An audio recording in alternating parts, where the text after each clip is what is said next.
Zoom out with me for a second, because I don't want you to file this away as an isolated freak event and move on. Texas has had a complicated, well-documented relationship with earthquake activity over roughly the last 15 years, running almost in parallel with the expansion of unconventional oil and gas extraction across the state.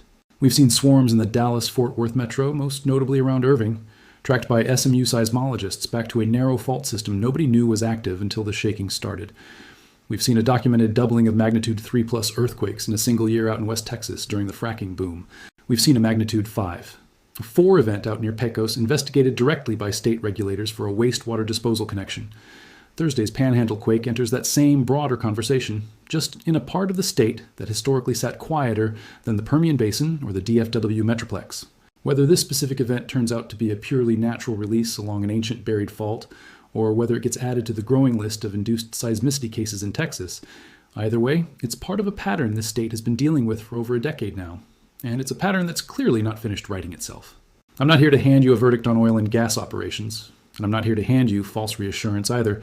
I'm here to give you the actual state of the science as of today, July 24th, 2026, and to keep tracking it honestly as new data comes in. So here's where we land. A magnitude 5. 0.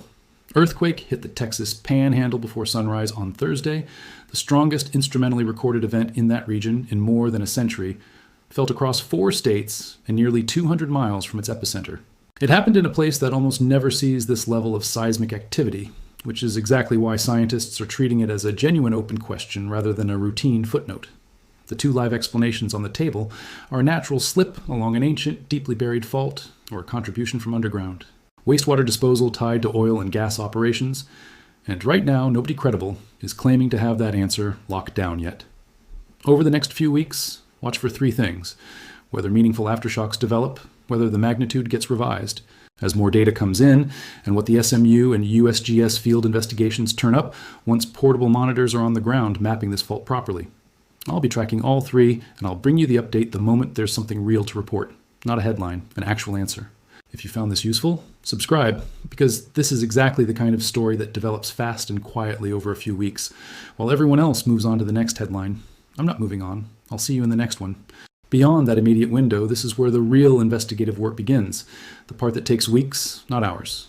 Researchers, likely including teams from Southern Methodist University, which has a well-established seismology program with a track record of investigating exactly this kind of anomaly in North Texas, will start deploying portable seismic monitors around the epicenter. That's the same method SMU used when a swarm of earthquakes hit the Dallas-Irving area. Dozens of small portable stations placed in a grid pattern to precisely triangulate where the shaking is originating from at depth, which lets them map the actual fault plane instead of just estimating it from a single epicenter point on a map. At the same time, expect regulators, most likely the Texas Railroad Commission, which oversees oil and gas operations in the state, to start pulling records on any wastewater disposal wells operating within range of the epicenter. They'll be looking at injection volumes, injection pressures, and how those trends line up in time with the build-up toward Thursday's event. This is standard procedure anytime a moderate to strong quake hits an active oil and gas region in Texas, and it's exactly the process that led investigators to link the Pecos area seismicity to wastewater injection in prior years. So, here's my honest, no-spin prediction for how this plays out over roughly the next 2 to 4 weeks. We'll get a revised, more precise magnitude within days. We'll know within a week or 2 whether a meaningful aftershock sequence is developing.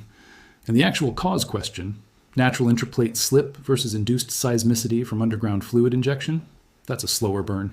That's a multi-week to multi-month process involving well data, pressure records, and fault mapping before anyone can respectably claim they know the definitive answer. If somebody hands you a confident cause within 48 hours of this event, be skeptical of that person, not of me for telling you to wait. Let's talk about you, specifically, if you live anywhere in this stretch of Texas or western Oklahoma. First, the current official read from the USGS is that overall seismic risk in this region remains relatively low, even after this event. That's not me downplaying it, that's the actual scientific assessment. Most modern construction in this part of the country is built to handle shaking well beyond what a magnitude 5. 0 produces at this depth. Where the real vulnerability sits is with older buildings, brick and unreinforced masonry structures, particularly ones built before modern codes were standard. If you live in or manage a building like that, this is worth an actual walkthrough, not just a mental note. Second, and this is the part I want you to actually act on instead of just nodding along, If you're in the felt zone, meaning anywhere from Amarillo and Lubbock up through the Panhandle and into western Oklahoma and southern Kansas, take 15 minutes this week and do the basic earthquake prep most people skip because we don't really get earthquakes here. Secure heavy furniture and top heavy shelving so it can't tip in a stronger aftershock. Know where you'd take cover inside your home. Under sturdy furniture, away from windows and anything that can fall, and away from tall bookcases or cabinets that aren't anchored to a wall stud. If you've got water heaters or gas lines that aren't strapped down, that's a genuinely cheap fix that matters far more than people assume until the moment it doesn't. Walk through your own home for a second, mentally, right now. What's sitting above your bed? What's on a high shelf in your kitchen that could come down? Where's your nearest gas shutoff valve, and do you actually know how to use it? These are boring questions until the ground moves again, and then they're the only questions that matter. I'd also encourage anyone with older relatives nearby, especially anyone in a rural farmhouse or an older brick structure, to actually have this conversation with them directly instead of assuming they've already thought about it. A lot of longtime Panhandle residents have never lived through anything like this, which means a lot of them have never had a reason to earthquake-proof anything in their home. Third, go submit a Did You Feel It report to the USGS if you felt this and haven't already. I know it sounds small, but that crowdsourced data is genuinely how scientists build out the true shaking intensity map for an event like this. It's not just for your own curiosity, it's a real scientific input. And fourth, if you're in an area with active oil and gas wastewater disposal wells nearby, this is a legitimate moment to pay attention to what your local officials and the Railroad Commission report over the coming weeks. Not to panic, to stay informed. There's a real documented history in this state of induced seismicity being tied to specific injection practices. And if regulators find a connection here, operational changes have followed in the past. When oil and gas operations extract oil, they also bring up enormous volumes of ancient, salty wastewater trapped in the same rock formations, sometimes 3 to 6 barrels of that water for every single barrel of oil. That wastewater has to go somewhere, and the standard industry practice for decades has been injecting it deep underground into disposal wells. When you pump that much fluid into the subsurface over a long period of time, you can change the pressure balance around old fault lines. Faults that were locked can become lubricated, or the pressure shift itself can be enough to nudge a fault past its friction threshold. It doesn't create new faults, it wakes up old ones. This isn't theoretical for Texas, it's documented. Texas Tribune reporting has tracked how earthquakes of magnitude 3.0 and higher roughly doubled in a single year during the fracking boom era. And USGS and University of Texas researchers have directly linked a large share of the seismicity out near Pecos in West Texas to wastewater disposal specifically. The state's own Railroad Commission has opened investigations into quakes tied to disposal well activity before. So when scientists say they're going to look at whether oil and gas operations played any role in Thursday's Panhandle quake, that's not a wild guess pulled from nowhere. That's an established line of investigation with real precedent in this exact state. To be fair to where the evidence actually stands right now, nobody has confirmed a cause yet. Officials have been explicit that it's too early to say definitively whether this was a purely natural intraplate event or whether human activity contributed. Both are on the table. Both deserve real investigation before anyone draws a hard conclusion. I'm not going to pretend there's a verdict already in when there isn't one, but I am going to make sure you understand exactly what the two live hypotheses are, because you're going to see plenty of hot takes online in the next few days, claiming certainty in one direction or the other, and I need you walking into that noise already informed. And I want to touch on the magnitude scale itself for a second, because a jump from 4.5 to 5.0 sounds small on paper, and it is anything but small in reality. The magnitude scale most people grew up hearing about is logarithmic, not linear. Each whole number step up represents roughly 10 times the ground movement or amplitude, and around 32 times more energy released. So a magnitude 5.0 isn't just a little stronger than the magnitude 4.5 quakes this region has seen historically. It's releasing multiple times more actual energy. That's why the gap between notable and the strongest in a century comes down to what looks, on a chart, like a small difference between decimal points. That's also why depth matters as much as it does here. A deeper earthquake of the exact same magnitude would have spread its energy through far more rock before reaching the surface, dampening the shaking people actually feel by the time it gets there. At 3.5 miles down, this quake had almost no buffer. The energy hit the surface close to full strength, which is a big part of why people 200 miles away in Kansas felt something most experts would tell you shouldn't have been detectable that far from a moderate quake under normal depth conditions.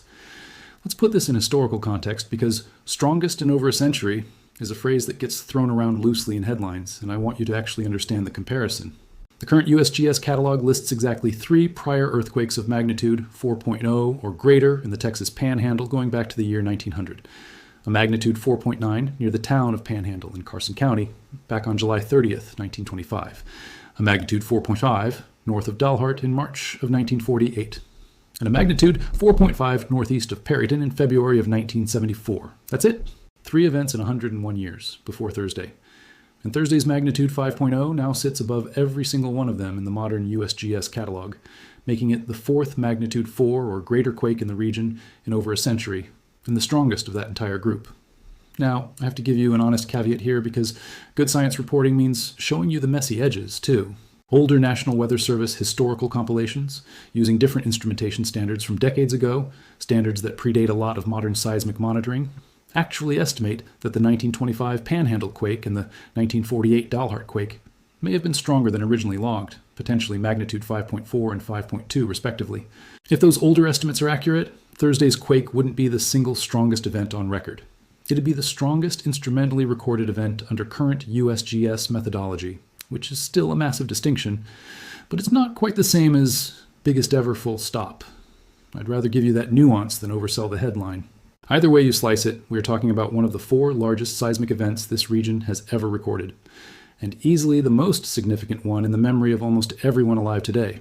There is nobody in the Texas Panhandle under the age of about 100 who has lived through something bigger. Here's what I want you to track over the coming days, because this story does not end with Thursday morning. It's just getting started. Day 1. Today, and the days immediately following, the priority for the USGS is aftershock monitoring. After a magnitude 5.0 event, aftershocks are not just possible, they're statistically expected. As of Thursday morning, none had been reported yet. But seismologists will tell you that absence of an immediate aftershock doesn't mean the sequence is over. Aftershock sequences from moderate crustal earthquakes can stretch on for days, sometimes weeks, gradually decreasing in both frequency and magnitude.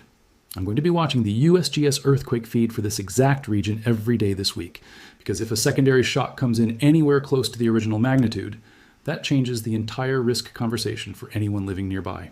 Over the next several days, expect the preliminary magnitude itself to get revisited. A 5.0 reading right after an event is often a fast, automated estimate. Seismologists go back afterward and reprocess the waveform data by hand, cross-referencing dozens of stations, and that number can shift slightly up or down as better data comes in. Don't be shocked if you see it adjusted to a 4.9 or a 5.1 in follow-up reporting. That's not a mistake being corrected. That's just how seismology actually works. 5:21 in the morning. Most of the Texas Panhandle is asleep. And then, without a single second of warning, the ground itself decides it has something to say. Beds start shaking. Windows rattle in their frames. Somewhere outside Miami, Texas, a rancher who's lived on the same land for 40 years sits straight up in bed convinced a truck just hit his house. It wasn't a truck. There was no truck for 100 miles. What woke him up came from 3.5 miles under his own boots. I need you to stop what you're doing for a second, because what happened early Thursday morning in the Texas Panhandle is not a normal news blip you scroll past. This is a magnitude 5.0 earthquake in a part of the country that is not supposed to produce magnitude 5. 0 earthquakes. And it is currently the strongest instrumentally recorded quake in that region in more than 100 years. Not a bad year, not a bad decade, a bad century. And here's the part that should really get your attention. The scientists at the USGS, the folks who study this for a living, are on record saying they don't fully know why it happened. They have theories. They have data. They do not have a confirmed answer yet. That gap right there between this happened and here's exactly why is where this video lives. So today we're going to walk through this thing properly. What actually happened, minute by minute, why a quake this size in this specific spot is such a structural oddity, what the history books say about earthquakes in this part of Texas going back 100 years, what scientists are doing right now, today, to figure out the cause, and what you need to know if you live anywhere near this fault zone, because aftershocks are not off the table. Let's get into it. Thursday, July 23rd, 2026, 5:21 a.m. local time. That's the exact moment the ground let go. The epicenter has been pinned down by the USGS to a spot about 24 miles northwest of the small town of Miami, Texas, and roughly 24 miles south-southeast of Spearman. If you're not familiar with that stretch of the Panhandle, that puts it in a rural pocket northeast of Amarillo, cattle country, oil and gas country, the kind of wide-open landscape where the nearest neighbor might be a mile down the road. Here's the number that matters, almost as much as the magnitude itself. Depth. This earthquake originated only about 5 miles below the surface. That is shallow. Shallow earthquakes punch above their weight class because the energy doesn't have as much rock to travel through and dissipate before it reaches you. A magnitude 5, 0 at 3. 5 miles deep is going to be felt over a far wider radius than the same magnitude buried 20 or 30 miles down. And that's exactly what happened. People felt this thing everywhere. Amarillo felt it. Lubbock felt it. Across the state line into Oklahoma, Oklahoma City and Tulsa both had residents reporting shaking. It reached into western Oklahoma, into Lawton, into areas near Wichita Falls, and then it kept going. Reports came in from Kinsley, Kansas, roughly 40 miles east of Dodge City. Do the math on that one. That's close to 200 miles from the epicenter. 200 miles for magnitude 5. 0. That's not a small ripple. That's a shock wave that crossed a state line and kept traveling. Within hours, the USGS Did You Feel It system had hundreds of self-reported entries stacking up from residents across the region. People described it consistently. A loud rumble first, almost like distant thunder rolling underground, and then the shaking hit. Houses creaked. Pictures came off walls in some homes. Dishes rattled out of cabinets. As of Thursday morning, there were no confirmed injuries and no reports of significant structural damage, which, given the size of this thing, is honestly a small mercy. But I want to be straight with you. No significant damage reported yet, and no risk going forward are two very different statements, and I'm not going to blur them together for the sake of a clean narrative. Now here's where I want to slow down, because this is the part people scroll past, and it's the most important part of the whole story. Earthquakes are common. Michigan Tech puts the global number at around 500,000 detectable earthquakes every year. Most of them you'll never feel. Most of them happen along well-known plate boundaries. The Pacific Ring of Fire, the San Andreas System, the subduction zones off Alaska and the Pacific Northwest. Places where two enormous chunks of the Earth's crust are actively grinding against each other. The Texas Panhandle is nowhere near any of that. It sits deep in the interior of the North American plate, hundreds of miles from the nearest active plate boundary. In plain terms, this part of Texas is sitting on some of the most geologically quiet real estate in the country. That's exactly why a magnitude 5, 0 here is such a big deal. It's not that the ground never moves. It's that it almost never moves this much, this fast, in one place. So if it's not plate boundary stress, what is it? Scientists point to something called an intraplate earthquake, a quake that happens in the interior of a tectonic plate rather than at its edges. These are driven by old buried fault lines, ancient cracks in the crust left over from geological events tens of millions of years ago, some of them from mountain building episodes and rifting events that predate almost anything else on this continent. Those old faults don't just disappear. They sit there, locked and dormant, sometimes for thousands of years, until stress in the surrounding rock builds up enough to make them slip again. Think of it like an old door hinge that's been rusted shut for decades. Most of the time, it doesn't move at all. But apply enough pressure in exactly the right direction, and it can suddenly swing, abruptly, and with a lot more force release than you'd expect from something that looked completely still. That's the natural explanation. But there's a second variable scientists have to seriously weigh here, and it's one this region knows well: human-influenced or induced seismicity. I want to explain this clearly because it gets thrown around a lot without context.